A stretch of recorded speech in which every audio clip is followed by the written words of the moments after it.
Pekný dobrý deň všetkým prajem. V posledných dňoch prežívam akési déjà vu.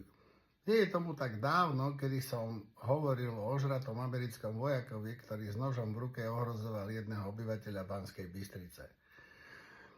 Volal mi jeden policajt, aby som s tým vyšiel von ja, pretože všetci sa boja.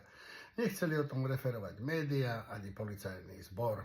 Boli všetky znaky akéhosi zametania pod koberec. Potom z toho bol riaden cirkus a keď sa to opakovalo vo Zvolene, už sa o tom ľudia nebali hovoriť. A to bol môj cieľ. Žiadne rozduchávanie nenávisti. Prečo hovorím o déjà vu? Preto, lebo pred niekoľkými dňami sa stala obrovská tragédia v spišskej Starej Vsi, kedy pometený študent miestneho gymnázia brutálnym spôsobom usmrtil učiteľku a 18-ročnú premiantku školy. Čudné na tom je to, že doteraz nebolo zverejnené meno a priezvisko útočníka. Z každej strany dostávam zaručené správy o tom, že išlo o Ukrajinca. Ale že oficiálne miesta o tom nechcú hovoriť, etc., etc. Ja nevravím, že je to tak.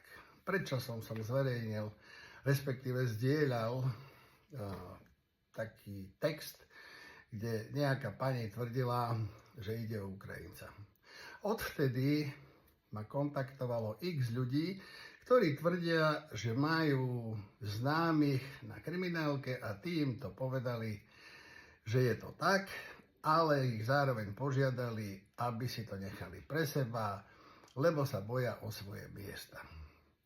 Takže ja netvrdím, že je to tak, len žiadam kompetentných, aby nás, občanov Slovenskej republiky, ktorí sme tu doma, informovali o takýchto udalostiach exaktne a aby sme sa nemuseli kadejako pokútne dopátravať faktov. To je celé. Žiadne rozduchávanie nenávisti, ale myslím si, že my, daňoví poplatníci, máme právo vedieť, čo sa deje v našom štáte. Čo vy na to? Majte sa pekne, dovidenia, do počutia.